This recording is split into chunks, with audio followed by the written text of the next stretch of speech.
Bueno, yo soy profesor en la Universidad Politécnica de Cataluña. De hecho, creo que soy la persona que tiene la tesis doctoral más antigua de inteligencia artificial en España, del año 84. Y bueno, durante 22 o 23 años coordiné el programa de doctorado de inteligencia artificial en la Politécnica.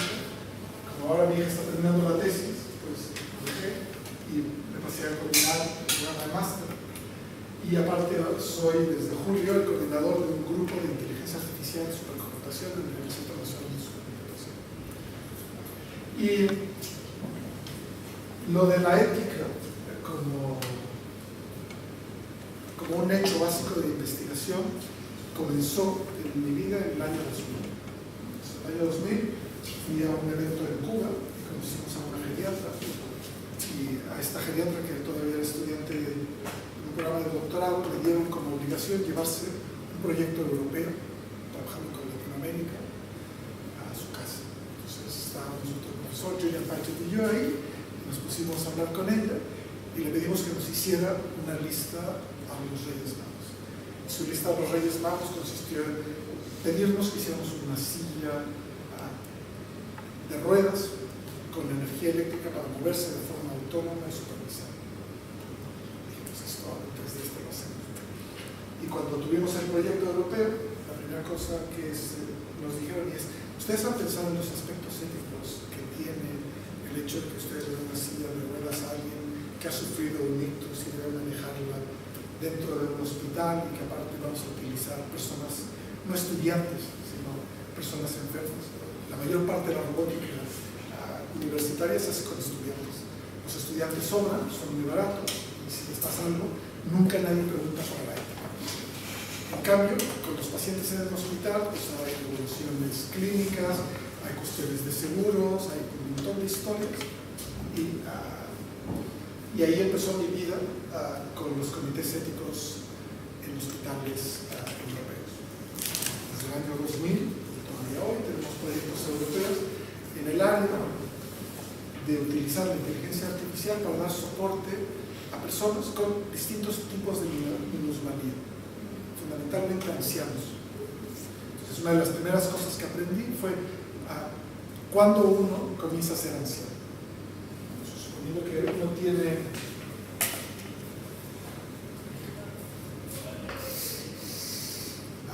unas capacidades adquiridas, en un momento estas, por motivos biológicos, empiezan a decaer, y en algún momento pues, empieza lentamente una ayuda, y este es un momento muy importante donde se utiliza la ayuda con la pérdida de capacidades, y ahí es donde empiezan los problemas éticos. Entonces, la primera cosa que aprendí fue que alrededor de los 45 años, más o menos 2 años, uno empieza a ser anciano. Entonces, esto tiene unas explicaciones muy curiosas, pero lo más importante para nosotros era saber cuándo dejas de darle ayuda a una persona, porque esa persona ya no es una persona, es alguien que fue una persona, sigue siendo un animal de la especie humana, pero ya no tiene conciencia. Cuando no tiene conciencia, sus capacidades volitivas han desaparecido, y tú, por motivos fundamentalmente sociales, le sigues manteniendo con problemas éticos asociados a la eutanasia y un montón de cosas, pero bueno, eso no va a ser. Pero lo que sí es claro es que las máquinas pueden dar ayuda hasta este cierto punto. Y para dar esa ayuda, el principal problema es que tienes que tener un montón de información sobre la persona a la que le estás dando ayuda y sobre su entorno. Entonces, el ejemplo típico que nosotros pensábamos es una silla, esta silla de ruedas que tiene potencia eléctrica, tiene una batería que es equivalente a la de un coche. Si te le puedes poner un ordenador a bordo. Si le puedes poner un ordenador a bordo, le puedes poner un teléfono móvil. Si le pones un teléfono móvil, tienes GPS, tienes actuadores, puedes meter lo que se te ocurre. Y automáticamente empiezas con el traseado de la geolocalización de la persona. Sabes a dónde va.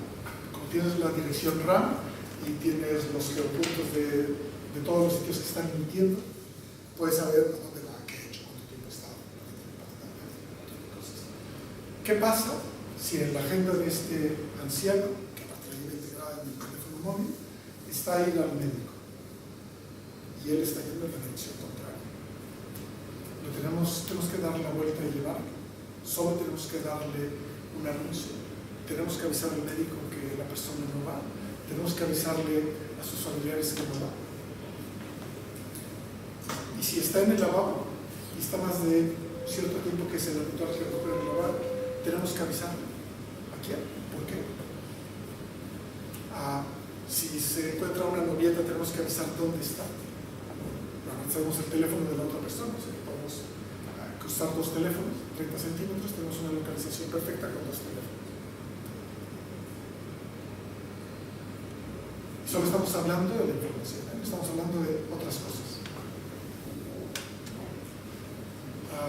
¿Ustedes creen que se necesita una licencia de conducir para llevar una silla de ruedas eléctrica? No sé. Bueno, depende de por dónde vayas a ir. Si vas a ir por el medio de la autopista con la silla de ruedas, pues... Por la calle. Por la calle, bien. Más sencillo, en un hospital. Cuando tú sales de una universidad, tú sales de esta puerta con tu silla de ruedas, eres un vehículo y quieres ir a la izquierda, vas inmediatamente a la izquierda o vas al otro supuesto carril y vas a la izquierda. ¿Quién tiene prioridad en los pasos? Y si quieres utilizar tu silla de ruedas y tirarte por la escalera, si eres una persona con Alzheimer y quieres ir a un sitio, a la siguiente planta, te puedo dejar ir. Si quieres deambular más allá de tu límite de autonomía, te puedo dejar salir. ¿Cuál es el radio de autonomía de las personas? Tenemos todas estas cosas. Entonces, tú tienes un montón de información y te tienes que empezar a preguntar como gestor de la información qué vas a hacer con ella. Pero bueno, eso es porque nosotros somos profesores universitarios, responsables, bla, bla, bla. Pero Google, Facebook y todos estos no se lo preguntan. Tienen todos sus datos y hacen con ellos todo lo que quieren. ¿Cuántos de ustedes informáticos de pro tengo que apagar esto?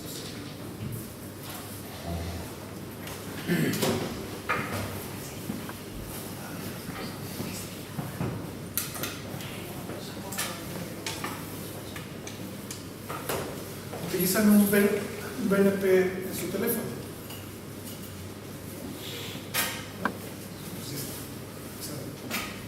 Full disclosure, ¿no? Es una tontería cargarse un BNP.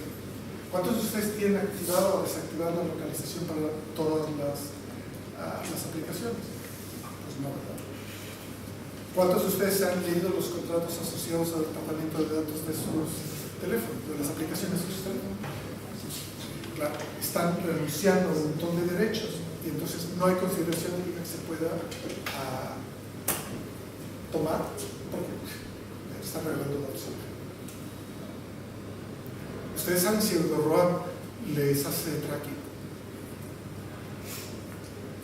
Es muy fácil, te vas a anunciar a la universidad, te vas conectando, has dejado tu RAM ahí y tu IP, ¿no? Incluso no tengo la geolocalización, yo lo veo bien. Bueno, es más difícil. Ponte un BNP, desactívala y es más fácil. Y que tu coraza sea para ciertas cosas, desde estas de plástico tan bonitas, lo pones de plomo y es una maravilla. Cuando lo pones por detrás, una malla delicada. Pero bueno, da igual. Entonces, este es el tipo de cosas que el hacker se pregunta. Entonces, yo me convertí en un hacker de la información médica. Y lo que me interesa es saber cómo se puede tratar la información médica. Claro, he empezado a ir para arriba y para abajo. Porque cuando yo hice mi tesis, yo lo que hice fue un sistema de representación que era una especie de frame. Y la primera persona que se acercó a tener un interés industrial de aplicación fue la policía española. Se había comprado en el año 84 una máquina de Siemens que se llamaba Atlas y empezaban a utilizar sistemas relativamente modernos copiados de la policía alemana de identificación del personal. Lo que hace con el DNI, para los que han hecho inteligencia artificial, es un frame puro de un indicador que es el número y pues una serie de de campos que son siempre los mismos y tenemos localizado a la gente. Si luego eso lo cruzas con, en aquella época empezaron las tarjetas de crédito y nadie pensaba en la protección de los datos de las tarjetas de crédito, y en Cataluña pues teníamos una caixa, decir que cada 400 metros había una oficina de la caixa, pues ya lo tenemos todos habilitado. Pero mi director de tesis, Ramón López de Matelas, dijo que con la policía y el ejército no, y seguimos así. Pero bueno, siempre hemos estado un poco metidos. Bueno, vamos a hablar un poquito de la ética. Bueno, una de las primeras cosas que tenemos que saber es que la ética no es universal, es completamente asociada a una sociedad, aunque no podemos encontrar trazos comunes, es cultural. Y esto de la cultura no se me ocurrió a mí, porque siempre he trabajado en el entorno europeo, en el entorno latinoamericano, que más o menos tiene una influencia muy europea, y pues realmente las tradiciones culturales en Latinoamérica se han perdido las indígenas. Me ocurrió en mi clase de ética de este curso, porque tengo 3 estudiantes chinos. Cuando yo les hablaba de la ética occidental, como si les hablara, decíamos de hinduismo. Y pues me puse a estudiar lo que poco que sabía de taoísmo y confucianismo y taoísmo, y me di cuenta que hay una parte muy importante de los valores éticos que son los sociales. La siguiente pregunta es si la globalización no está haciendo que esos valores también se vuelvan comunes. Y de hecho, lo que estamos haciendo con la globalización, la primera cosa que estamos haciendo es que el concepto de intimidad ha cambiado. Por lo mismo que hemos dicho antes, la intimidad se ha perdido. Hace 20 años escasos, alguien que se hiciera 300 fotografías y las colocara en cualquier sitio, lo hubiéramos llevado al psiquiatra con un complejo de narcisismo enorme. O la necesidad de tener más likes que nadie sería pensado como un sistema de trastorno obsesivo. Y en cambio ahora es una costumbre muy aceptada. De hecho podemos ver reuniones enteras de gente pegadas a su teléfono, aunque estén con personas al lado. El tipo de comunicación, no sé si quizás los más viejos del lugar se acuerdan de aquello de Nokia Connecting People. ¿Y ustedes saben lo que decían los finlandeses? Disconnecting families. Así es que cuando estás conectado en un nuevo tipo de relación, se han acabado las relaciones como las conocíamos antes y se han convertido en contactos. Eso que son los amigos de Facebook son contactos. Entonces, y la intimidad ha acabado porque eran tus contactos, que son un montón de gente. Mira lo que tú haces y si no sabes cuidar los límites de tu privacidad, que ellos piensen cómo lo hacen, pues la ven los amigos de tus amigos. Entonces, rápidamente te conviertes en escapar. Y hay gente que lo que quiere es que lo vea más gente.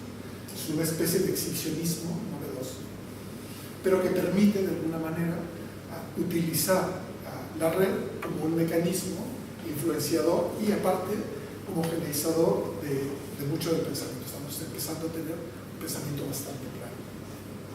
Una de las cosas que tenemos que ver es la cantidad de lectura que tiene la gente. La gente ahora sabe leer. Eso no lo olvidamos. Es muy complicado saber si son capaces de entender lo que leen. Palabra a palabra sí. Yo soy disléxico y sé del problema de pelearse con una palabra para saber qué es la palabra. Pues ahora imagínense con un texto muy grande, los disléxicos siempre tenemos una pelea enorme. Pero ahora tenemos el caso contrario de la gente que es apta para leer, pero lo que hay ahí no tiene contexto. Una de las peleas grandes que tenemos con las escuelas en Barcelona es que les dan versiones reducidas de los libros. Y en Estados Unidos les cambian las palabras. Por ejemplo, la palabra nigger en todas las obras de Mark Twain han desaparecido. Entonces, hay que tener cuidado, ¿no? Pero eso también es un cambio social. Bueno, entonces, claro, aquí tenemos la cultura manifiesta, que es la que nos hace ver ahora la red. Tenemos un conjunto de valores expresados y unas suposiciones que están ahí. Entonces, eso también está asociado a un cambio dentro de la estructura familiar.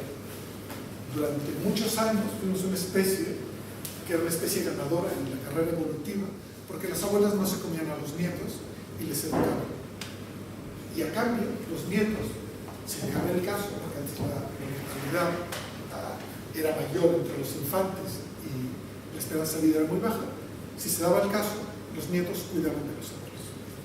Ahora ya no pasa. La distancia entre las generaciones está que los abuelos, cuando llegamos a ser abuelos, ya somos unos vejestorios que no podemos doblarnos, no tenemos el tiempo ni las capacidades de educar a una nueva generación.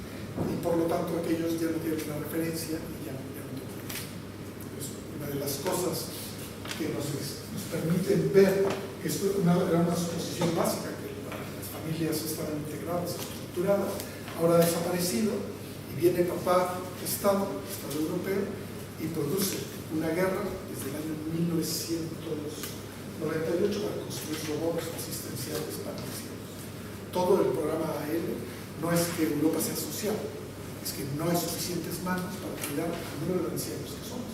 Somos una sociedad envejecida de una manera increíble. Entonces, una solución básica, entonces estamos cambiando todas las cosas de estas suposiciones básicas para la cultura manifiesta, que es la de poder disponer de servicios de un robot. De hecho, originalmente la plática esta se iba a llamar ¿pueden ser infieles los robots? No tocaba. Entonces nos preguntamos qué es la ética. Aquí tenemos una opción, que es una opción muy fácil. Si aquí empezaron a resumir, los humanos estamos ahora en el siglo XXI,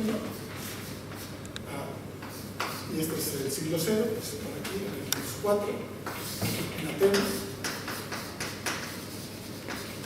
Se utiliza por primera vez el concepto de ética para hablar de exactamente eso, ¿no? De la práctica de hacer una decisión correcta entre lo bueno y lo malo. Y es Aristóteles. Y una de las cosas interesantes es que de los pocos libros escritos por Aristóteles, que no son los apuntes que Aristóteles leía a sus estudiantes, uno de los pocos que nos queda es la Ética de Nicomaqueo, que es la que le escribe él a su hijo para que se comporte bien. Y es aquí donde aparece. No sabemos si antes había ética como tal, pero seguramente había eso.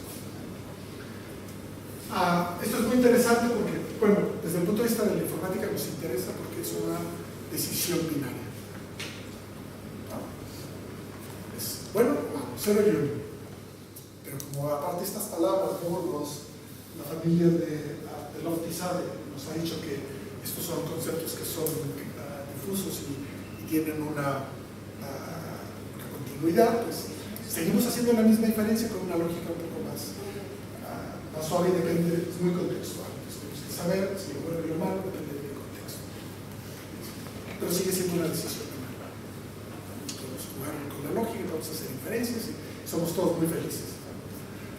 Claro, la gente que hace ética no lo mira de esa manera, pero y de hecho hemos tenido grandes problemas religiosos por saber qué es lo bueno y lo malo.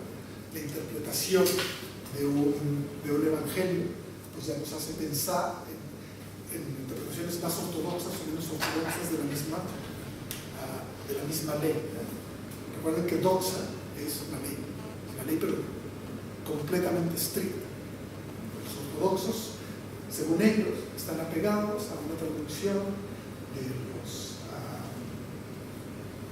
de los evangelios, que es la más cercana al arameo, que no es la que se hizo al griego, que fue después de la que se hizo la vulgata, que son dos divergencias. Pero bueno, da igual. Es una manera de ver el mundo de interpretaciones. Entonces, un poquito de historia. Es muy probable que las manadas de cazadores tuviesen un sentido ético más bien relacionado a la supervivencia del grupo.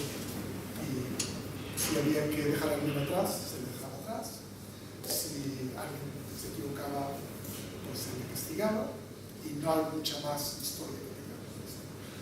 cuando tenemos los primeros libros que nos hablan de Dios y por lo tanto de bien y el mal, la teogonía, es un libro en el cual se explica cómo los dioses dan lugar al mundo. El principal problema es que no podemos distinguir qué es lo bueno y lo malo porque los dioses cambian como velitas. Lo que uno puede decir es que cambian como veletas porque cambian con el contexto. De hecho, todos los mitos empiezan diciendo: creemos que pasó, hemos oído que se dijo, pero nunca pasa como ocurre con los evangelios, que es una palabra dicha. Entonces, son parábolas en las que explican cómo aplicar ciertos criterios. Una cosa interesante de los libros como la teogonía es que efectivamente hay texto que lo respalda, pero su texto ha respaldado mucho después. La gente se lo sabía de memoria. No había televisión, no había internet, así es que la gente se aprendía las cosas de memoria y podía interiorizar el mensaje. Cuando estamos ya en la época presocrática, tanto Heráclito como Parménides no hablan de ética, tenían otros problemas, hablaban del cambio, de la localización física, arriba, abajo, estaban haciendo otra guerra. Todavía no eran unas sociedades muy acomodadas, pero cuando llegamos a las Atenas de Sócrates y Platón, pues empiezan los verdaderos problemas. Y este es probablemente el momento en el que nos encontramos la primera disquisición ética pensada por un filósofo. Entonces, en el Eutrifo, Sócrates o Platón escribe que se hace esta pregunta: ¿una cosa es buena porque los dioses la quieren? ¿O los dioses la quieren porque es buena? Eso es un problema enorme, ¿no? Si las cosas son intrínsecamente buenas, lo que digan los dioses da igual. Pero si tú tienes una religión, que es un conjunto de creencias articuladas, como por ejemplo lo que ocurre con los 10 mandamientos, la palabra de Dios te dice lo que es bueno. No es porque sea intrínsecamente bueno. Por otro lado, aparece la teoría de las formas y la forma de la bondad es la que da origen a todas las virtudes.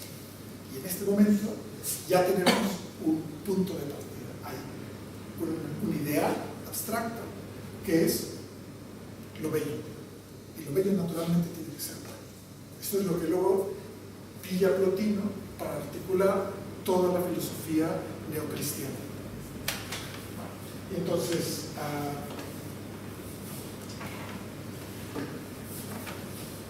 tenemos esta idea de que la virtud es conocimiento y el conocimiento es felicidad. Entonces, solamente aquellos que saben son felices. Si tú eres capaz de saber,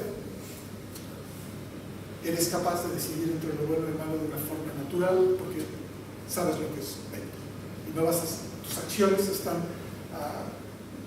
dirigidas a que todo sea bello y armónico. Entre bello y armónico sería bello.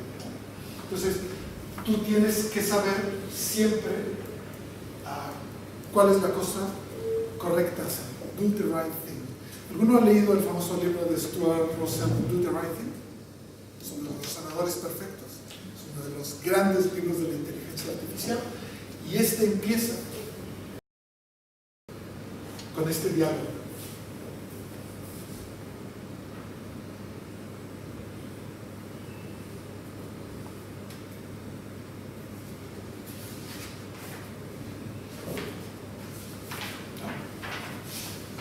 Hijo, tú tienes que hacer siempre lo correcto. ¿Sí? ¿Eso es todo? Sí. Muy difícil, pero eso es lo que nosotros les pedimos a las máquinas, que siempre hagan lo correcto. Do the right thing. Y asumimos que las máquinas pueden hacer lo correcto según Stuart Russell, porque son razonadores perfectos. No omniscientes, pero sí perfectos. Y, bueno, esto es una película de Spike Lee. Es muy famosa, así empieza el libro, siempre me ha llamado la atención.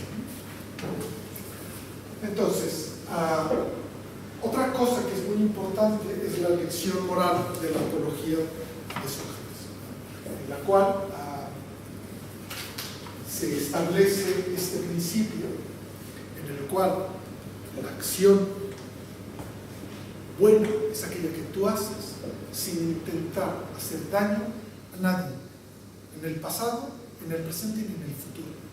Esto es extraordinario. No puedes decir nada malo de alguien que te persigue.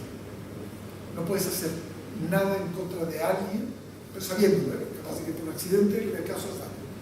Pero como eres un personaje perfecto y virtuoso, no quieres hacerlo conscientemente, pero tampoco en el futuro. Y este conocimiento de tus acciones, te he puesto entre nosotros, es el principio básico de lo que luego serían las teorías plotínicas que entran en el cristianismo. Lo que ocurre es que para Sócrates y Platón esto no es un pecado, pero queda en tu historia, queda en tu alma. Tu alma no es perfecta, mala suerte. El gran éxito del cristianismo es que si te equivocas puedes pedir perdón, haces contrición y lo borramos. Si ustedes lo comparan con la moral protestante, esto no pasa, porque no hay un proxy entre Dios y tú. El cura funciona como un proxy. Y aparte es una cosa muy curiosa, porque inventan el secreto. El secreto profesional lo inventan los católicos, porque antes la confesión existía, pero era en público. Tú ibas a la iglesia, que era la asamblea del pueblo, y confesabas ante todos tu pecado, todos te veían. Si todos te perdonaban, cuando inventas el próximo, hay un secreto. No lo puedes revelar y sigue hasta ahora, Tú vas y cuentas lo que has hecho al cura y el cura no puede decir porque es un secreto. Entre los protestantes borran el próximo, pero tus pecados son tuyos y de toda tu descendencia. Mala suerte. Es un cambio interesante en la forma de decir. Bueno, entonces tenemos tres estados, más o menos los hemos descrito, y bueno, simplemente para pensar que históricamente la gente se ha planteado cómo ha evolucionado la ética. Lo que ocurre es que esta ética estaba solamente pensada para la interacción entre humanos. De hecho, la ética platónica estaba pensada para la interacción entre ciudadanos y extranjeros quizás, pero ni las mujeres ni los esclavos estaban incluidos, no tenían derechos. Entonces, tenemos que pensar que este es el marco en el que queremos desarrollar un nuevo tipo de ética, en el que han cambiado las relaciones, y hay relaciones ahora entre hombres y hombres, hombres y máquinas y máquinas. Entonces, ¿cómo se hace el paso? Y hasta ahora nadie lo había podido hacer porque no había la capacidad de cómputo y de almacenaje suficiente de datos para que la inteligencia artificial pudiese hacer de las suyas. Eso también tenemos que dejarlo muy claro como conocedor histórico. Bueno, entonces,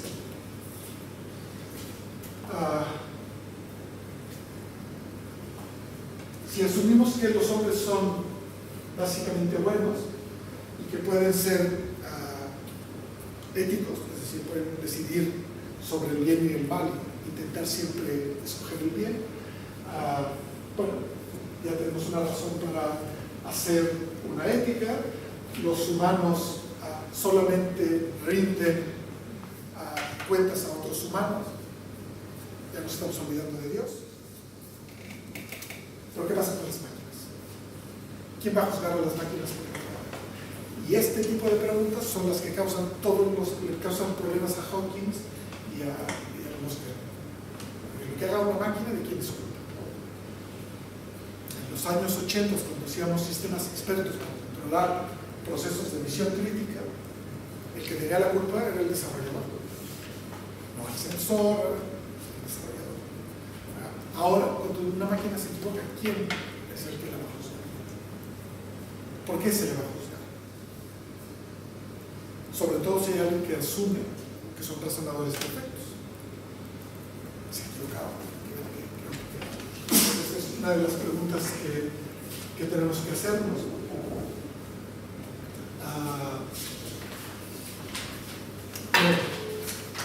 Nosotros tenemos un tipo de vida que nos restringe al espacio-tiempo en el que estamos, pero con las máquinas no ocurre eso. Las máquinas no tienen tiempo. No tienen tiempo. Pueden percibirlo, que no es sensorizarlo. ¿Conocen la diferencia entre sensorizar y percibir? Pues el sensor sensoriza el mundo, coge los datos en RAW, y la percepción es lo que ha hecho el filtro y ha preparado para luego ser utilizados. O sea, tú tienes el dato puro, lo has transformado en un pedazo de información que luego se convertirá en un símbolo que podrás utilizar para un proceso de historia.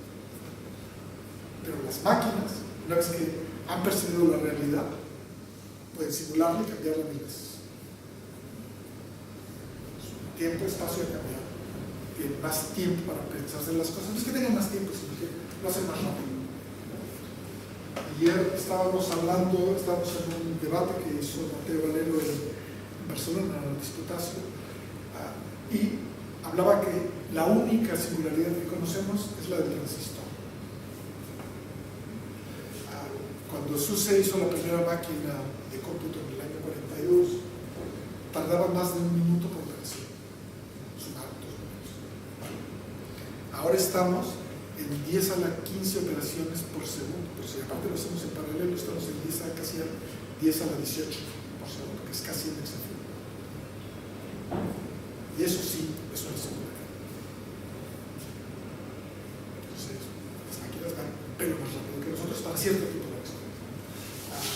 Estuvo Oriol Viñals el lunes en la universidad de AlphaGo y explica que AlphaGo, en la nueva versión, tardó 40 días solamente con las reglas en aprender a jugar a Go y ganarle al guante medio. En vez de utilizar 40 TPUs, utiliza 4. No solamente es mejor, sino requiere menos potencia de cálculo. Si pensamos que hay unos 3.000 años de historia jugando Go, que lo haya sintetizado en 40 días, solo con las reglas. Entonces, estamos hablando de otro tipo de bichos que están haciendo cosas que tenemos que controlar. Alguien tiene que controlarlas, ¿no? Y otra cosa que es muy importante es que la verdad y lo que es correcto están circunscritas a un entorno que está cambiando. Y nos damos cuenta del cambio. Ya no estamos en la época de Heráclito. Heráclito, su mundo cambiaba muy despacio, el nuestro cambia muy aceleradamente.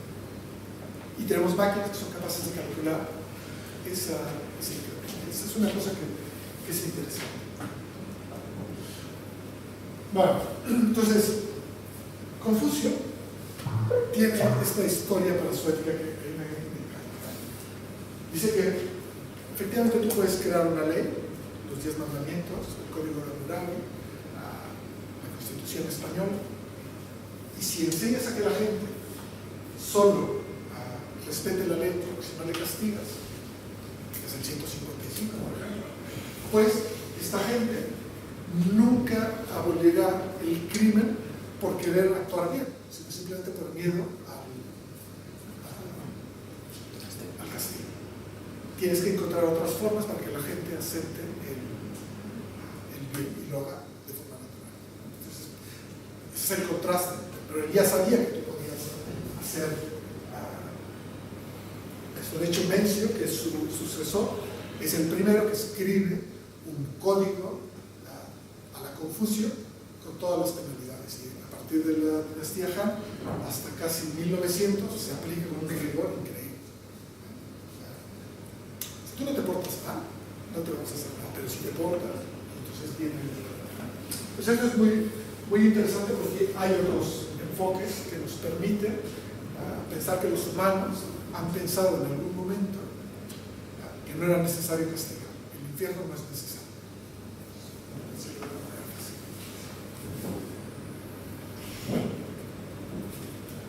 Entonces, si volvemos a lo de la ética, a mí lo que ahora me interesa es pensar que las máquinas realmente son máquinas de cálculo que se van a encontrar en situaciones en las que habrá situaciones que llamaremos éticas que hay que resolver.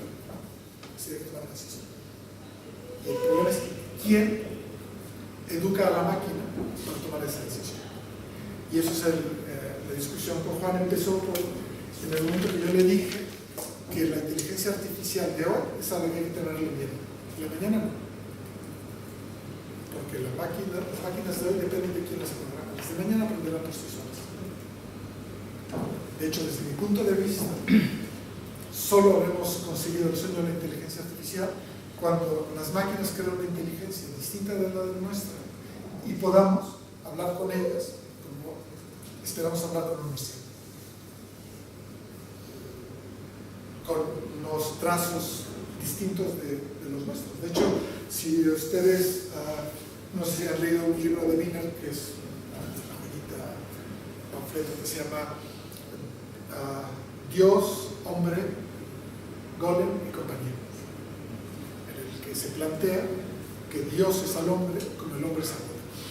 Y lo que estamos haciendo no es sino un mero ejercicio aristotélico. Aristóteles tiene un libro delicioso que se llama Mímesis, en el cual explica que el arte es simplemente ser capaz de manejar una técnica que te permita reproducir la naturaleza.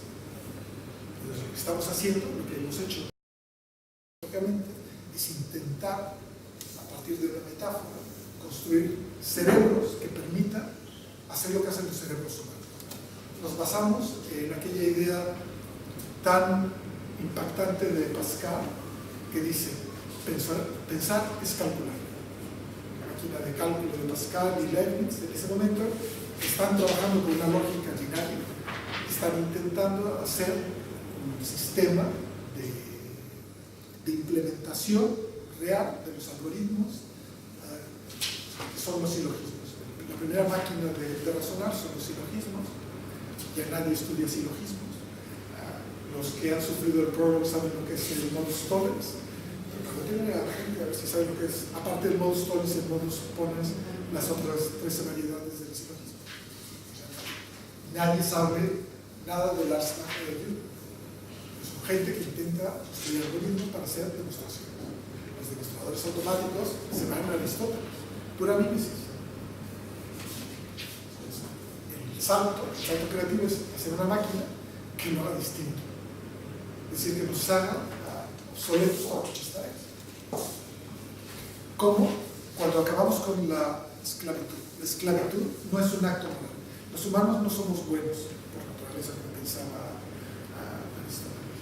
Se acabó la esclavitud porque apareció la termodinámica. Cuando tuvimos máquinas de vapor, pudimos mecanizar muchas de las tareas, era muy caro tener gente que tenías que reprimir, darle de comer para que hiciera lo mismo.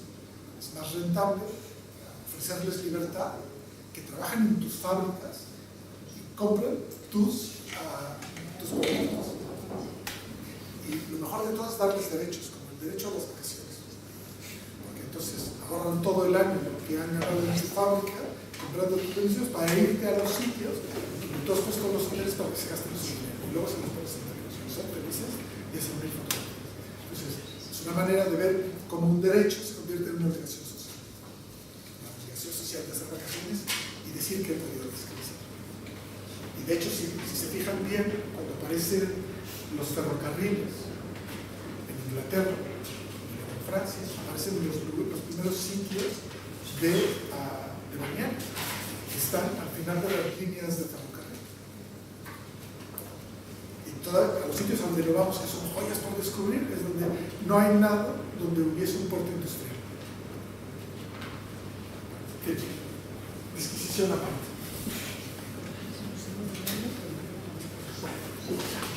Entonces, bueno, tenemos estas cosas que como humanos nos interesan mucho, pero ¿y a una máquina qué? A una máquina le interesa tener una buena vida, tener derechos y responsabilidades,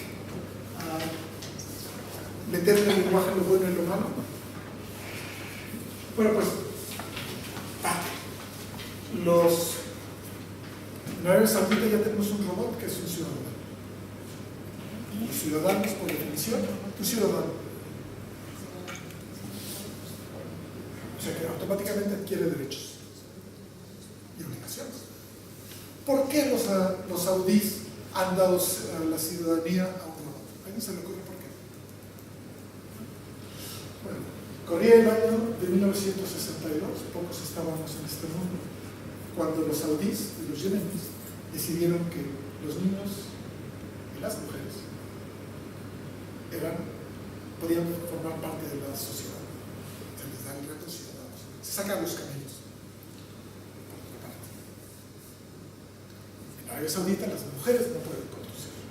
Pero lo que dice el código legal es muy curioso, el código de transporte es muy curioso. Un ciudadano puede conducir. O sea que si tú tienes un robot y tienes una salida al lado, el coche lo puede llevar y no necesitas un motor. Primera cosa. Si tienes un robot que es un coche y puede tener derechos, la mujer puede conducir. Solo tiene que ir en el asiento del conductor. Etcétera, etcétera, etcétera, etcétera, etcétera. Pero en el momento que le damos derechos a los robots, podemos matar a un robot. ¿Se puede casar un robot con su dueño? ¿Puede heredar?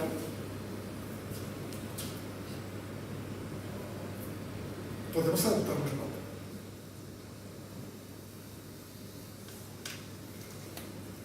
Pues ahí empieza la historia de los robots infieles. Todavía se los contaré. Bueno, entonces, todo esto que hemos dicho, pues, ahora ya vemos que puede ser aplicable a una máquina. Nos tenemos que preguntar a qué clase de máquinas, es decir, podemos plantearnos que los robots sean esclavos. Todos. Algunos. Es decir, si son esclavos ya no tienen derechos. Hay unos a los que sí les vamos a dar derechos. Habrá máquinas éticas. Un esclavo puede ser ético. Se pueden revelar los robots. Eso es, si todo el mundo lo sabe, el rule de Karl Kaplan. En el rule de Karl Kaplan se acuñó la palabra robot. Robota, que en checo significa esclavo. Estamos dando vueltas a esta idea. De hecho, ¿ustedes se acuerdan en qué momento de la historia occidental aparece el primer robot? Hay una representación de ese momento en el Prado, pintada por Velázquez, es una maravilla.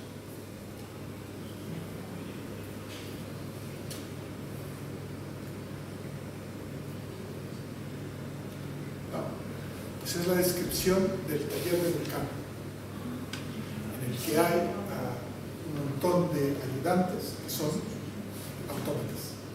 Autómato, dicen los griegos en ese momento. Entonces, no es de ahora. Y recuerden el autómata de Herón y las puertas giratorias de los templos en Karnak. Todo el mundo debía pensar que había automatismo, pero no tenía voluntad. Era un automatismo que estaba controlado por la voluntad de Dios. Aparte, para ellos era muy natural. Si un Dios puede controlar, pues no había free will, ¿eh? Entre los griegos, en la época mitológica no hay free will. El robot, Dios, te controla. Si va a controlar a una persona, porque no va a controlar, no puede controlar los mares, los cielos, no va a controlar un pequeño robot. Entonces, si tenemos máquinas que no son esclavos, son razonadores perfectos, pueden ser éticos. ¿Qué clase de ética tendrán las máquinas? Es la misma ética que tenemos nosotros. Es compatible. Entonces, son preguntas que nos podemos ir haciendo, ¿no?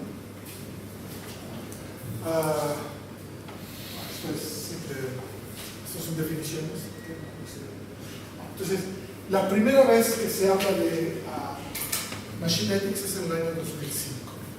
Es un texto pequeñito en el que dice que Machine Ethics is concerned with the behavior of machines towards human users and other machines. Es la primera vez que yo he encontrado esta referencia. Entonces es un seminario de esos de octubre.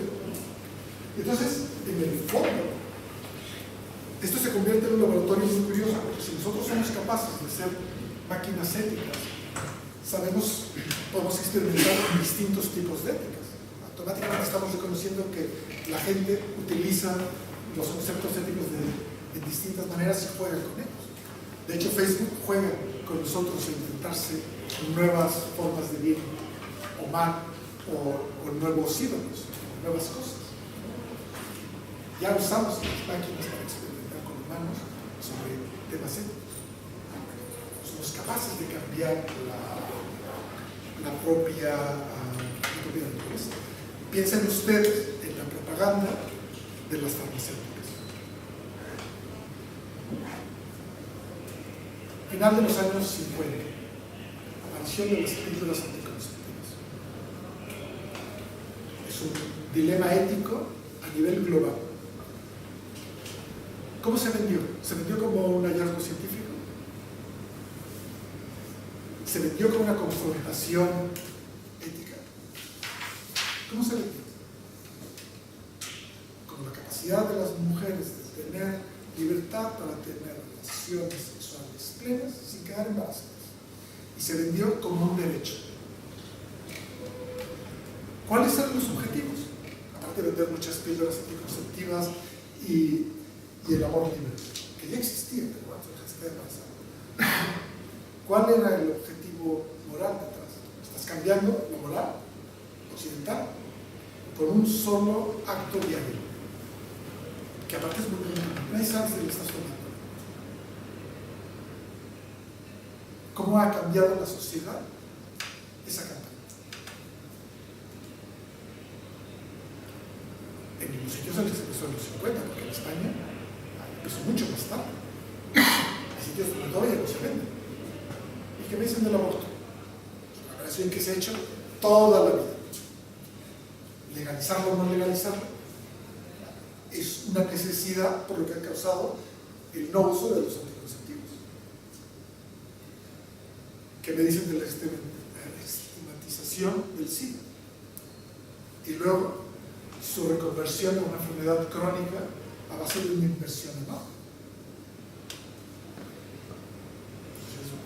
Ya jugamos. Siempre hemos tenido elementos para cambiar el pensamiento ético de las sociedades. Pero no porque tengamos un convencimiento moral, sino porque hay un convencimiento económico. Terriblemente. El hecho de mantener la vida hasta el extremo en los hospitales, o sea, la no legislación de la eutanasia, que en el fondo uno puede ver como un encarnizamiento con el paciente crónico. Tiene un debate moral porque los católicos siguen pensando que eso no se puede hacer, pero llegará un momento en el que simplemente por motivos económicos sea no rentable. Si ustedes ven el costo asociado al último año de vida de los enfermos crónicos ancianos, cada año es 10 veces los 10 años anteriores. Es una singularidad. Pronto no será sostenible tener gente tan menor. Así que eso de vivir 83 años, que es la media española, uno tiene que preguntarse por la calidad de vida. Cuando empezamos a tener conceptos como la calidad de vida, empezaremos a tener una medida objetiva. Y la asociaremos a su valor económico. Y después lo traemos. Ya hacemos estas cosas. Una de las cosas que no hacíamos era experimentar con máquinas. Experimentar con máquinas para crearnos escenarios.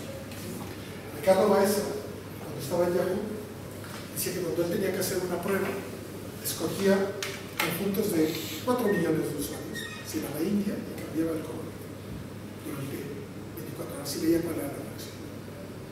Metía esto, estás experimentando con grupos gordos, pero claro. En el mundo Facebook de 800 millones de habitantes, si pillas 10 millones, el resto no se entera. Y puedes experimentar. ¿Ustedes saben del grupo de censura de Facebook? El grupo de censura de grupo de censura de Facebook era un grupo de reconocimiento de imágenes con redes neuronales de la Universidad de Nueva York. Entonces tenían un problema que la gente subía una fotografía que en Barcelona, en todas las es normal del mundo, pero en Italia es casi porno y problema. ¿Cómo decides qué fotografías puedes poner? Entonces, contrataron un grupo dedicado a ser de censor y crearon la moral Facebook para las fotografías. Pasado un tiempo, entraron una red neuronal y ya no hay humanos. Entonces ellos modifican los patrones y ellos deciden lo que es censurable. O sea, es una máquina la que decide si tu fotografía es o no. Y hay toda una discusión de por qué las mujeres en topless son fotografías pornos y un topless de un hombre no. Es la misma parte de la anatomía. O sea que, y las máquinas tienen estos problemas. Pero vean ustedes otros programas como Tumblr. En Tumblr tú puedes tener la parte porno y la otra parte no porno. Tú puedes tener perfiles que son pornográficos, medio pornográficos o completamente blancos. Y hay una máquina que dice tu fotografía atenta a los derechos. La voy a estudiar y si me gusta te la dejo. Pero puedes encontrar las cosas más pornos. Entonces, es que en Estados Unidos la moral de Facebook es diferente a la de Tumblr. O es que el negocio es distinto. La moral depende del negocio. Ya no hablemos de la moral de vender armas a los saudíes o no. Es un tema que no va con las máquinas. Bueno, entonces, el problema es que las máquinas son capaces de conocer la ley. Nosotros podemos programar la ley. Llevamos años haciendo inteligencia artificial. Somos capaces de construir modelos completos de la legislación. Cuando actúan, las máquinas son capaces de hacer eso. Ahora, el problema es que si una máquina se salta la ley, no tiene una reputación, no tiene una vida personal. No esperamos que una máquina cometa un ataque sexual de estos que hacen. Ahora se ha puesto de moda en Estados Unidos denunciar. Está muy bien que se denuncie, pero una máquina lo podrá hacer o no. Podemos tener máquinas tentonas que vayan buscando mujeres por ahí. Podemos tener máquinas que hagan fotografías de personas en sitios en que se pueda atentar contra su intimidad. Sí, ¿no? De hecho ya lo hacen. Si ustedes no protegen sus cámaras, seguramente alguien podría capturar sus fotografías en todo el tiempo. Otra cosa es que hagan uso de ellas. ¿Y qué uso van a hacer de ellas? La tecnología tiene también estas cosas. Y una de las cosas que es importante es que esas máquinas que toman las fotografías no son inteligentes, solo toman fotografías. Es quien la procesa quien puede hacer una decisión sobre eso. Entonces, claro, nosotros nos tenemos que preocupar si la ética de las máquinas es distinta de la ética regular. La primera cosa que tenemos que decir es que no hay una ética regular. No tenemos principios éticos. En una clase de filosofía funcionará de maravilla.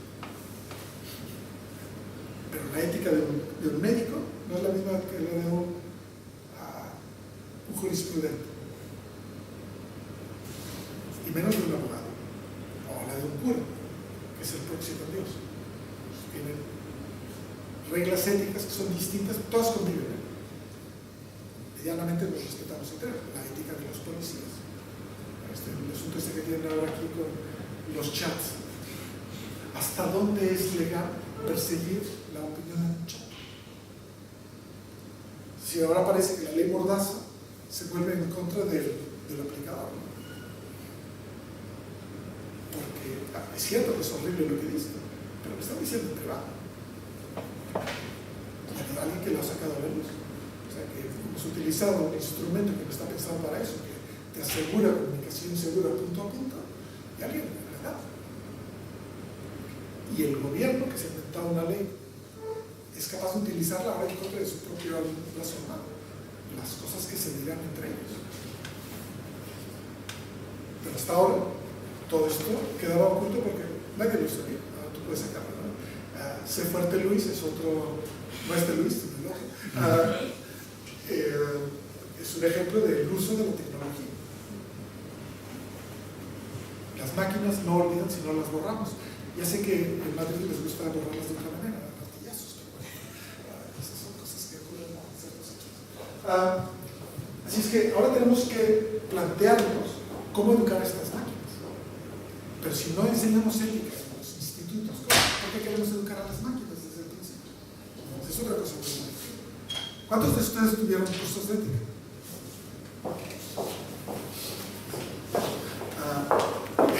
No preguntemos a los de ahora, porque ya no les da tiempo. Yo sí. Sí, pero para mí poquitos. ¿Y cuántos lo tomaron en la secundaria? Que es cuando se debería aprender esto. Pero es que cuentas como curso de ética lo que antes era filosofía de tercero de U. Pues más o menos, ¿no? Pero eso era más histórico. Pero eso es al menos una... Pero ha habido un cambio importante en ese sentido. O sea, por ejemplo, ahora en los grados actuales, y en algunos sitios están primero, nosotros lo tenemos en cuarto, existe una asignatura de ética, legislación y demás. Otra cuestión es el contenido, que es debatible, de lo que se va a dejar, pero el hecho de que se haya hecho cierto énfasis en sitios de ingeniería, como es esta facultad, para que haya una asignatura que tenga algo que ver con eso, es un cambio.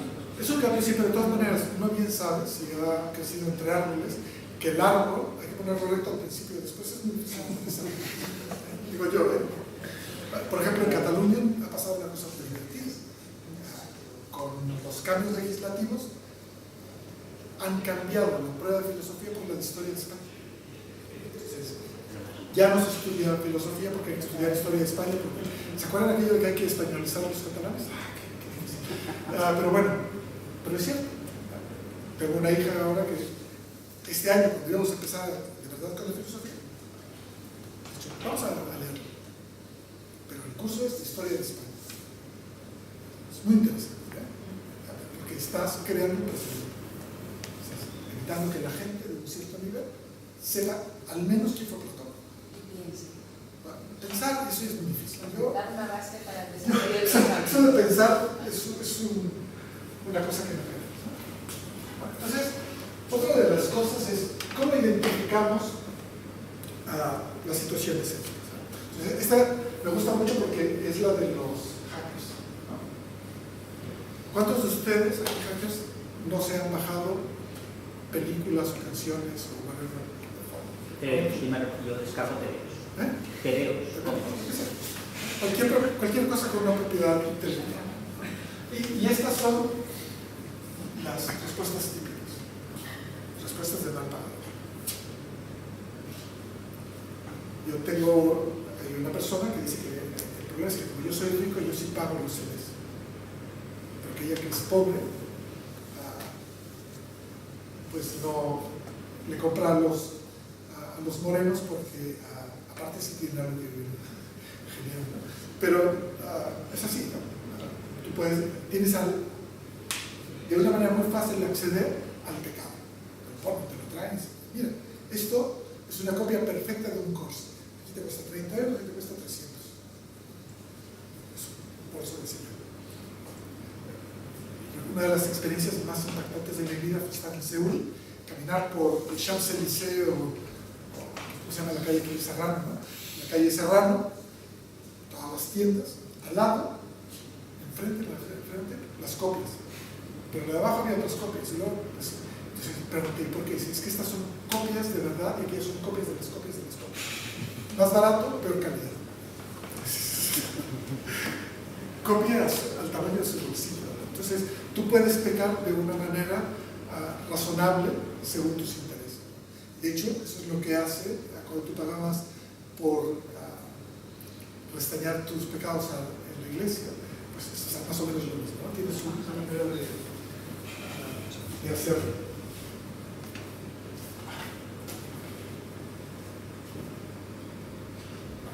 Entonces,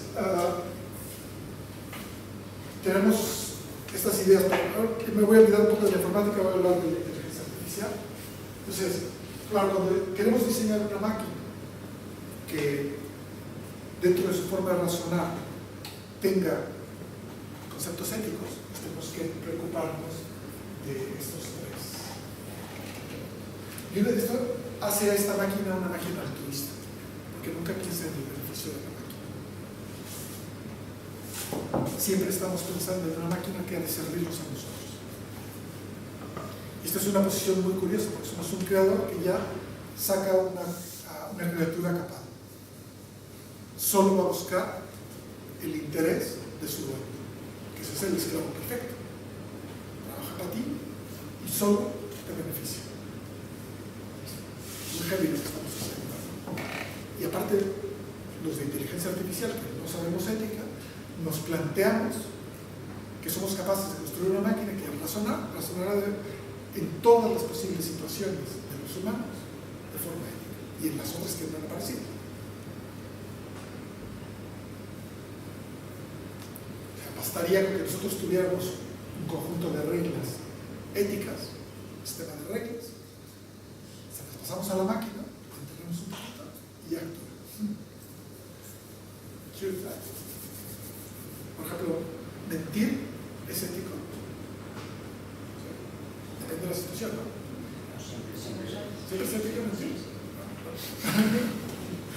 Es político, pero no sé si ético. Hace un momento has dicho que la ética depende del lugar, el tiempo y todo eso. Lo de mentir es muy variante en esa historia. Sí. Pero bueno, entonces, claro. Entonces esta máquina ya no puede, siempre que haga un razonamiento, puede aplicar.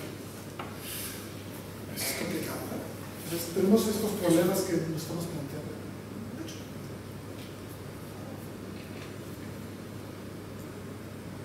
Entonces, claro, las máquinas no pueden infringir los derechos humanos. O sea, que están haciendo más cosas que los humanos. Siempre le pedimos a las máquinas más cosas que les pedimos a los humanos. Esto ya es muy grave. Y aparte, tiene que mantenerse dentro del principio de responsabilidad. De tal manera que siempre que se equivoquen, nosotros les vamos a pedir responsabilidad. Les castigamos desconectándolas o les castigamos aprendiendo más. Si no, ¿cómo le vas a pedir responsabilidad a la máquina? ¿Ustedes saben cuándo aparecieron las leyes de la robótica de Simón? Pregunta de trivia para tus máquinas. ¿Quieres decir que cuando se publicaron los primeros relatos de Asimov sobre eso? Roundabout. Años 50, ¿no? Año 42. Y la Carta de los Derechos Humanos. Un poco después. 48. O sea, primero tuvimos derechos para los robots y luego para... Pero bueno, eso ya es un algo. Más que derechos es obligaciones a los robots. La Sí, ley de la robótica. les da derechos, les da derechos. Pero son más unas obligaciones. Siempre que tienes una obligación tienes un derecho. De hecho, es al revés. Siempre que tienes un derecho tienes una obligación. Pero el falso demócrata piensa que solo tiene derechos. Entonces, lo principal es empezar por las obligaciones y luego ves qué derechos se extraen dentro de sus obligaciones. Pero es muy curioso. Si usted... tenemos este debate que es cansino sobre Cataluña. Una de las primeras cosas que le preguntas al oponente es: ¿de la Constitución española? Ostras, ¿y cómo vamos a discutir? Si no sabe qué es lo que rige el Estado, ¿cómo sabe que el político lo está aplicando bien? Dígame. Entonces, ya lo has acabado. Porque parte de las obligaciones del ciudadano es conocer sus derechos para tienes que ir a la Cámara. Pero lo mismo vas a hacer con la ley de tránsito. Es un ejemplo típico. A ver, dígame usted cuáles son todas las normativas. ¿Les han leído el examen? ¿Se acuerdan de ellas? Por práctica. Y además se han cambiado, pero los viejunos como nosotros que han cambiado ya no van.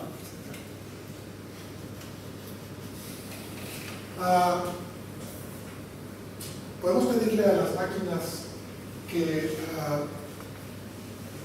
respeten el derecho, la responsabilidad de juicio. Siempre. Para máquinas es más fácil.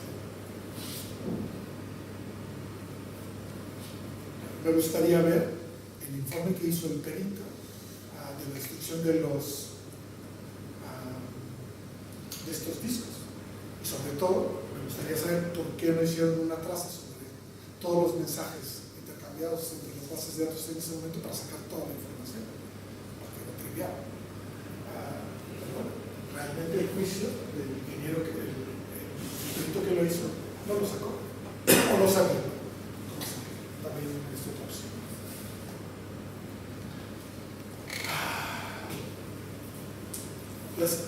Los humanos y las máquinas aprenderán siempre de manera continua.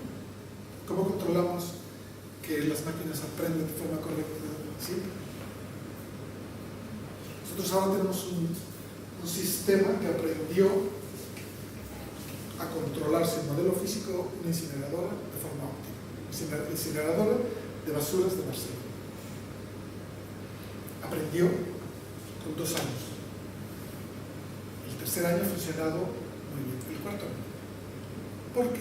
Porque el cuarto año ha sido el año más seco de una lista de 50 años y no hay información. Este año en Barcelona, que ha sido hiper seco, y la planta no. Si incluye eso en su aprendizaje, volverá a tener otro año tan seco. ¿Servirá? ¿Cómo se disocian los casos? Es curioso, ¿no? La diferencia es que no tiene modelo físico. Es una buena verdad. Es que siempre nos está pasando. Siempre estamos pidiendo cosas que son muy complicadas. Como los humanos nos vamos en periodo corto, pues entonces siempre habrá alguien que nos reemplace y tenga todas estas características, esperamos. Pero con las máquinas están ahí para quedarse. Porque no tienen derechos, no podemos, si es que llegan a tener derechos, no podemos desconectarlas. No deberíamos. O nos saltamos la ley. Me queda media plática, y lo siento, entonces quisiera hacer eso.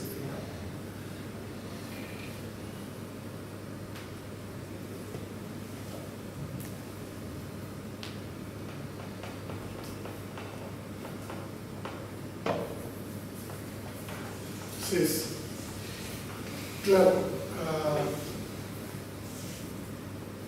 el problema es, con todo esto dicho, si una máquina puede hacer decisiones éticas, si debería hacerlas. Si podemos poner una máquina a decidir si hay que desconectar a un humano de un pulmón artificial. En la época que Luis estaba por la facultad y estaba con los edificios inteligentes, estaba toda la idea de Smoking, que fue un programa que hizo Jaume Carbonell para controlar incendios, fundamentalmente en submarinos nucleares.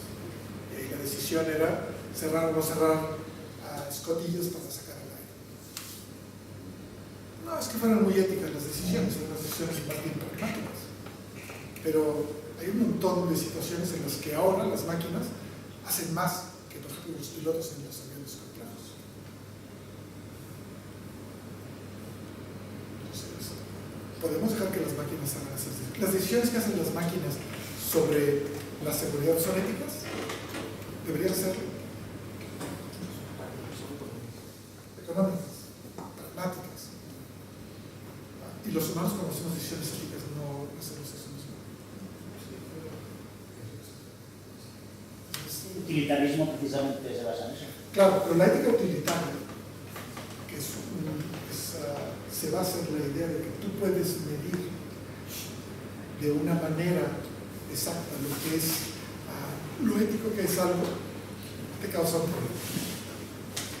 Hay un tipo de ética que es la ética utilitaria, que vamos a entrar ahora en ella, a partir del año 1878 por ahí, que es la que asocia al desarrollo económico del actual capitalismo. Entonces, en el fondo, lo que estamos creando, porque es más fácil para nosotros, es construir funciones de utilidad. Pues ya sabemos cómo se calcula, ¿no? Y aparte les puedo poner un poco de aversión al riesgo, podríamos llamar que eso es la conciencia moral, distinta de la ética, el prestigio, acertar más. Podemos mimetizar todo nuestro sistema de valores en una máquina y hacerlas aparecer funcionando. Y tú las pones al lado de un juez y van a ser espléndidas. No les podrás invitar a jugar al golf, pero tienen una cosa que es muy importante desde ese punto de vista, que nos permiten experimentar. Y es, como siempre, es un espejo en el que vemos nuestras propias deficiencias.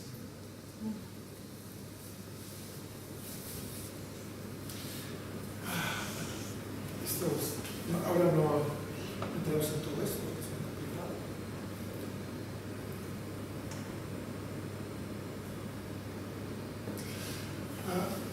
Voy a terminar con una disquisición muy divertida. Este es el primer artículo de la ley de la Carta de los Derechos. ¿Ustedes se la creen? ¿Es aplicable de forma universal? ¿Tú sí? ¿Tú sí te la crees?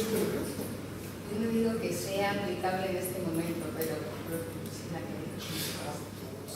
En el año... Creo que se podría aplicar. En el año 97 empezamos a trabajar con la Agencia Catalana de Trasplantes. Hicimos un sistema para asignar órganos y tejidos para los trasplantes. La ley española de trasplantes es una de las más modernas y su sistema es un round robin de doble vuelta. Totalmente, la primera persona en el hospital último al que se le ha dado un órgano recibe el órgano si es compatible y no hay nadie que vaya a morir en las próximas 24 horas que necesite ese órgano y sea compatible. Es un doble round robin muy sencillo, pero no se puede aplicar a este principio, porque los hombres no somos iguales, no somos histológicamente idénticos ni iguales. Entonces, si tú tienes un órgano producido por un negro africano, se lo puedes dar a cualquier persona. Un negro africano solo aceptará órganos que vienen de negros africanos. Por esta compatibilidad. Un gitano le pasa lo mismo. Esta igualdad se refiere a todos. a la dignidad. Derechos. Igualdad es igualdad de derechos y de oportunidades, pero no igualdad biológica. Pues la ley española lo plantea así. Eso es, no quiere decir que este principio, que es máximo, que tiene que ver con cuestiones éticas profundas, no podamos avanzar hacia él. Eso es distinto, creer que se puede avanzar. El problema es que si tú le enseñas esto a la máquina, le tienes que enseñar un montón de excepciones, que son las situaciones éticas. Vamos a ver. Yo tengo aquí unas cones que tú necesitas. Proceden de un paciente que ha muerto con SIDA. ¿Te las pondrías? Dependerá del contexto. No. Tú las necesitas ya. Yo las tengo aquí. Son histocompatibles. ¿Te las pones? Plan, si voy a morir mañana, sí. ¿O te vas a quedar ciego mañana?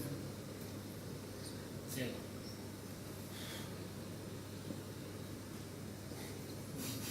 Todos están dudando. Pero estamos calculando la función de utilidad así con pocos bueno, parámetros de forma rápida. lo que pasa es que el único tejido que no toca sangre es la córnea. O sea que las puedes trasplantar. Cualquier otra cosa no. Tengo aquí un riñón de una persona que tiene hepatitis 2. Tú tienes hepatitis 2. La ley dice que yo no puedo trasplantar un riñón que vaya a infectar a otra persona. ¿Querrías mi riñón? ¿Tú tienes hepatitis 2? Sí, porque ya no te va a infectar, ya la tienes. Y el riñón es funcional. Tengo un hígado de una persona de 70 años. ¿Te lo pondrías? O sea, depende de lo que haya. Depende del hígado. No, se puede haber venido el río Volga, pero si está funcionante, te lo pones. Tengo un niño de 4 años. Tengo un corazón de un adulto. son histocompatibles, es el primero, se va a morir en 24 horas. ¿Ustedes autorizarán el trasplante? Siempre falta información para tomar estas decisiones. No, porque el tórax del niño no lo aguanta.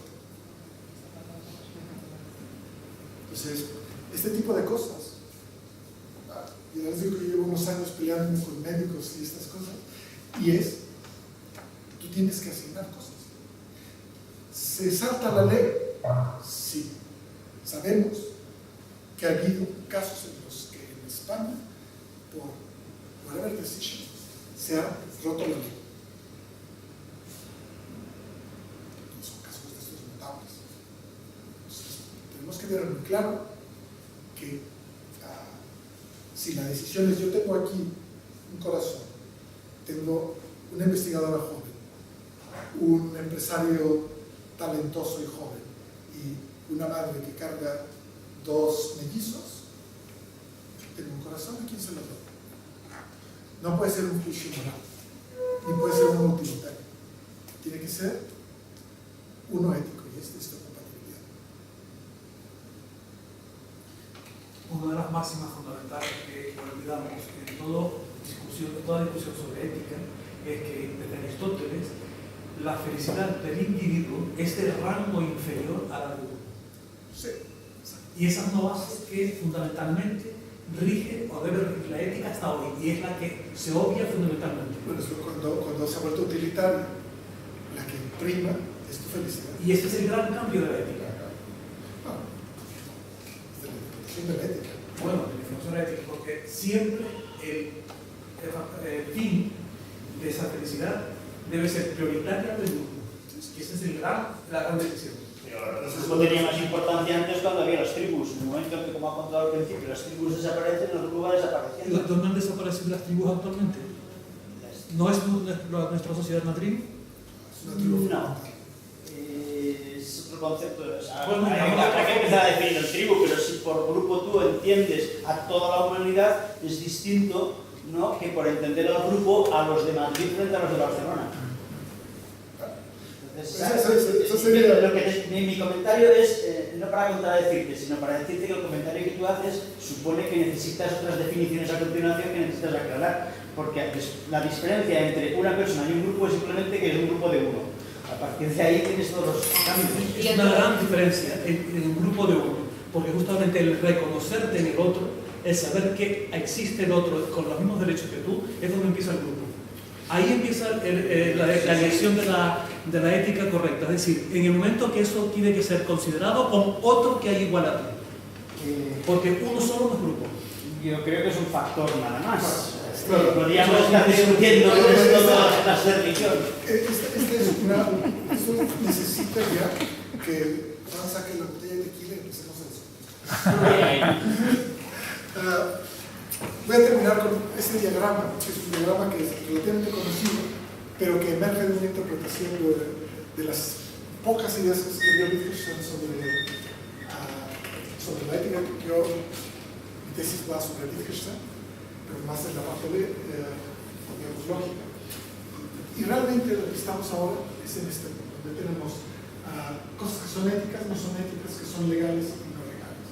Y a nosotros nos gustaría que el mundo estuviese aquí. O sea, que la ley y la ética estuviesen de tal manera trabadas que esto funcionase y no que la mayor parte de las cosas estuviesen aquí.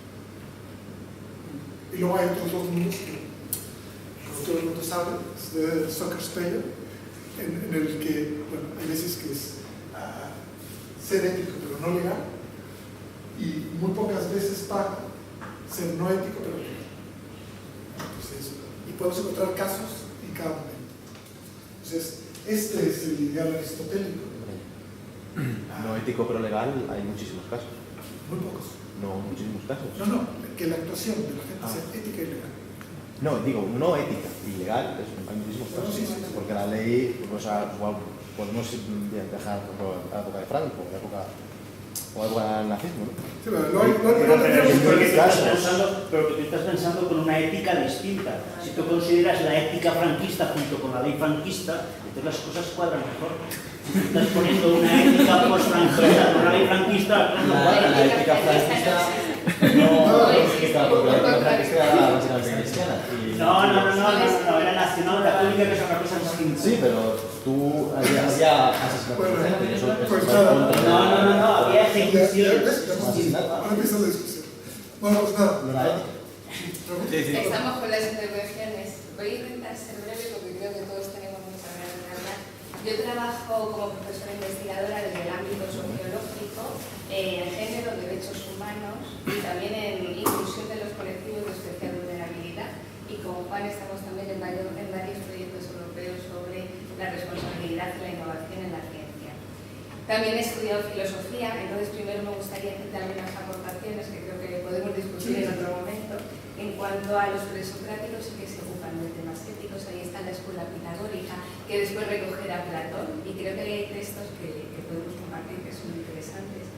En cuanto a la consideración de Sócrates de la regla de oro, de tratar a los demás como nos gustaría que nos trataran, es muy interesante que eso está en la base de los comienzos de todas las religiones, y también lo he estudiado, ¿no? Y cómo en ese momento cumplían con una función social y adaptativa para el ser humano.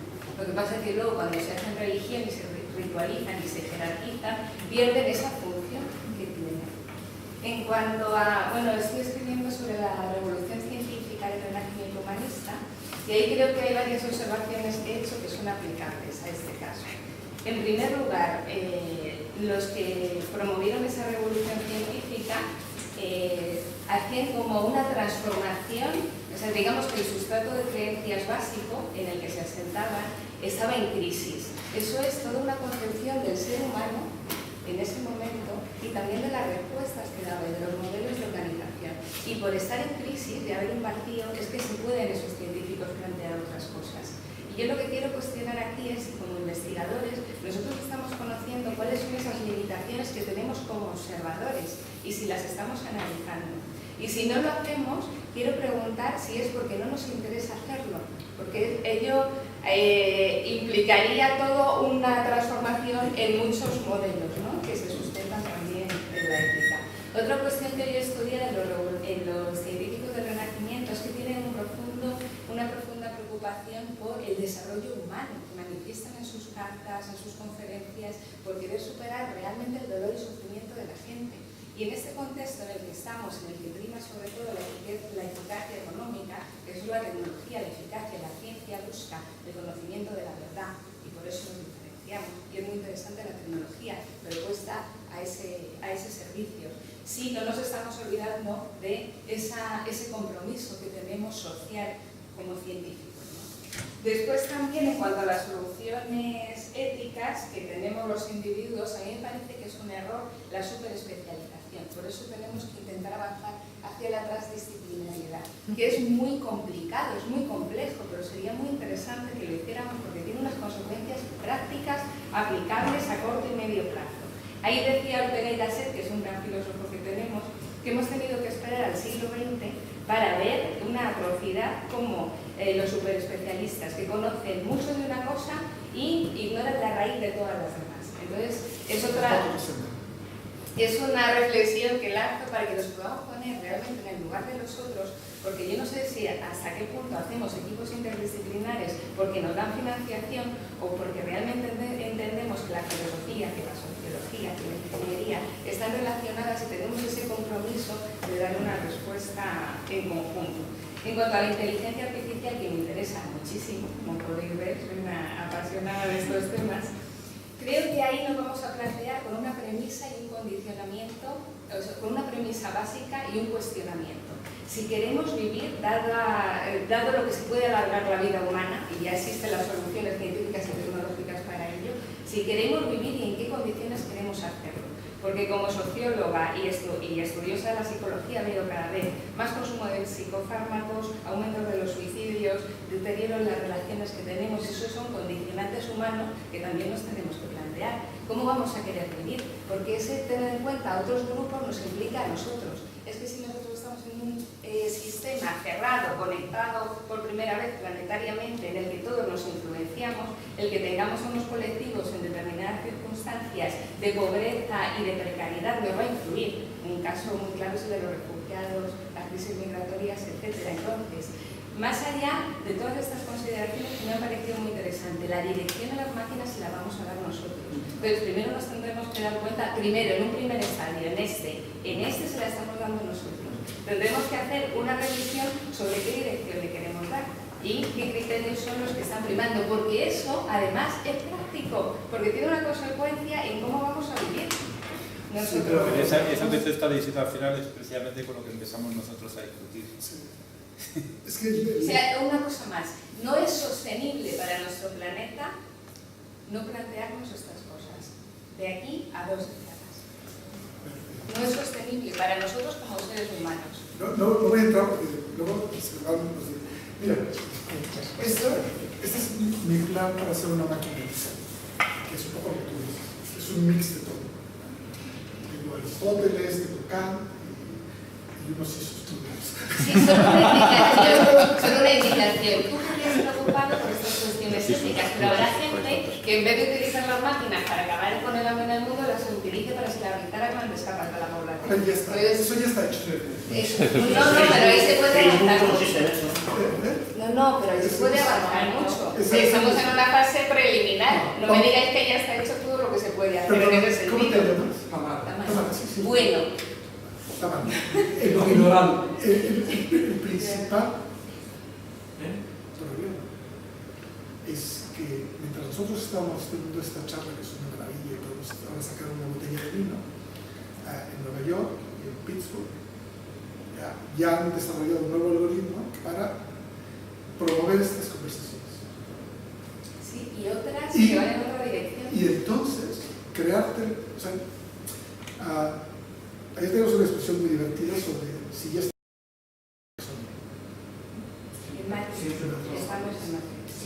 estamos casi en Matrix.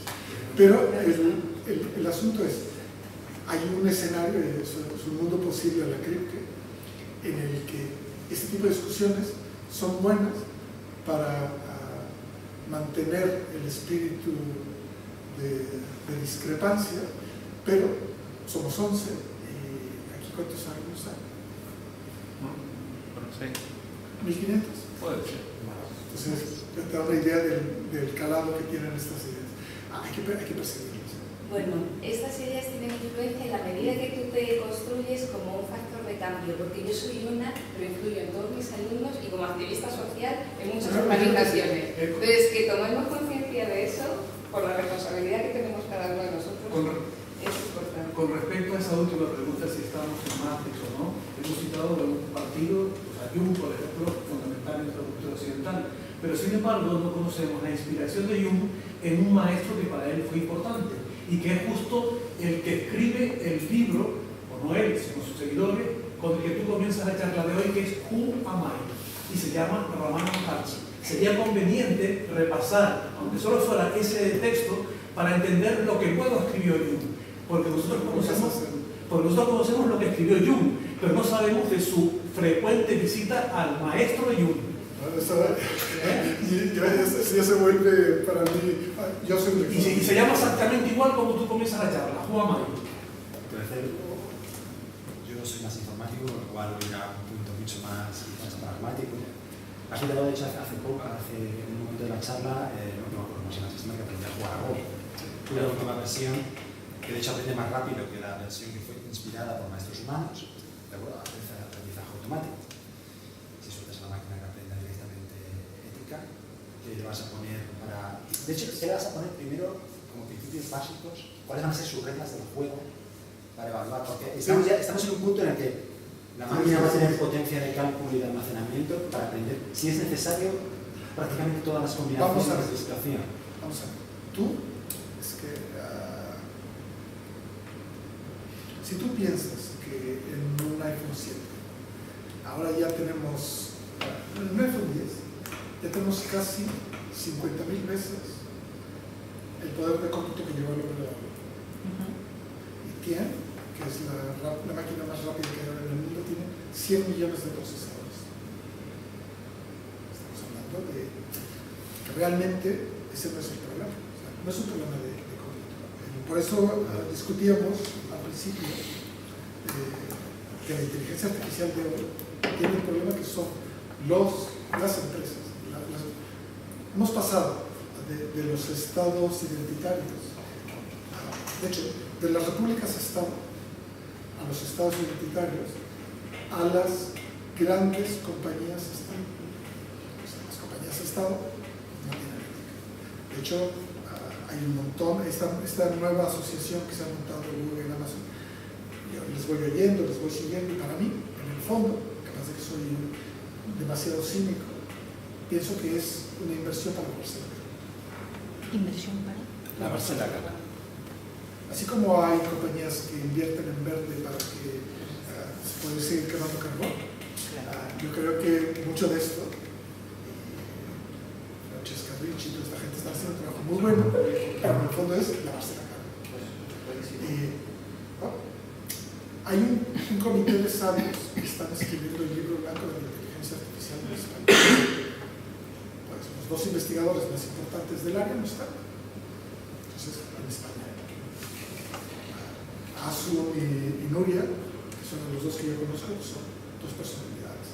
Ahora, que Ramón López de Mátaras no esté, que es el tipo más citado en España en inteligencia artificial, o Carla Torras, que es el número 1 de robótica, el número 2 o 3 de Europa, pues ya te hace sospechar.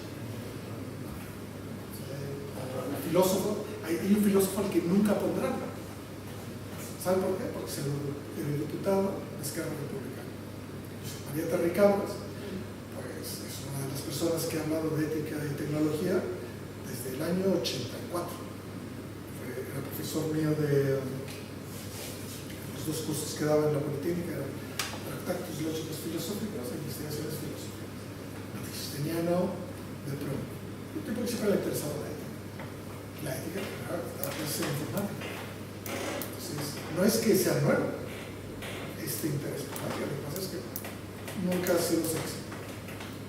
Y ahora es un buen motivo para invertir para lavarse el carro. Por eso estamos hablando de esto. De hecho, el año pasado hicimos un debate pagado por la Caixa en Barcelona, que fue el primer manifiesto europeo sobre el uso ético de la inteligencia artificial. Ya se los puedo pasar si quieren. Y esto lo promovieron. Sí, ya lo volví. Esto lo promovieron Lux Steels y Ramón López de Mátaras. Entonces, a partir de ahí, estamos montando un task force para hacer una cosa así en Cataluña. Hemos tenido un pequeño retraso administrativo por algún evento que ha ocurrido últimamente, pero ya tenemos montado el grupo, tenemos la financiación y el Parlamento catalán montará su propio grupo de ética.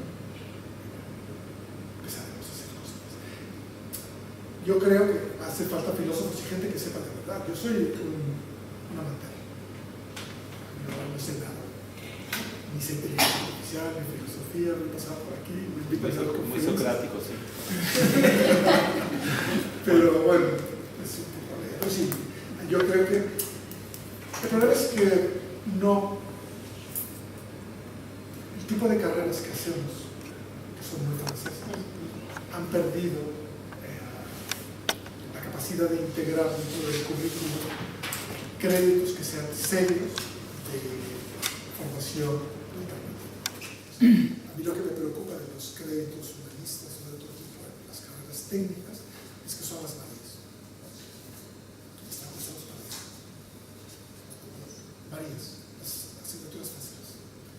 Si a ti te dan 20 créditos por saber inglés, no sabe inglés, ya los da y se olvida de 20 créditos. Servicio social, 4 créditos. Enseñar Go, eso realmente no termina formando al ingeniero. Y al revés. También al revés. Entonces, el problema es que hacemos un tipo de currículum que está basado en una burocracia centralizada en la que la autonomía universitaria es lo que nos esconde. Entonces, si tú tienes que pasar 2 años para cambiar el nombre de una asignatura que se debería llamar ética e inteligencia artificial, se llama prácticas profesionales de la inteligencia artificial. Lo explicaba Juan, que fue muy sencillo. yo fui el coordinador del programa de máster y le dije, deberíamos dar ética. Dice, es que no hay. ¿Por qué no utilizas la asignatura de prácticas de inteligencia artificial? Habla con el profesor. Entonces, yo me dije a mí mismo las tres cosas, y yo soy el profesor. Entonces tenemos una asignatura. Dentro de 2 años, en el currículum se llamará ética de inteligencia artificial. Y lo mismo pasa con todo. Tiene que venir a Madrid y una comisión, quién sabe qué hace, pues de nada. Algunos de ustedes habrán pasado la acreditación de un y habrán puesto las competencias. Los pedagogos deben estar felices porque ahora tenemos competencias. En mi asignatura hay una competencia que es la de trabajar en equipo, que es la 6.1 si trabajan entre 2 personas y la 6.2 si los grupos son de 3 o más. Entonces, como hay diferencias de grupos, como decía Juan Cañeras, ¿no? Entonces, yo siempre recuerdo que un día le explicaba esto al rector y le digo, ¿tú te imaginas a Eiffel, a Gustavo Eiffel, que le hubieran intentado evaluar la competencia de trabajar en grupo? Bueno,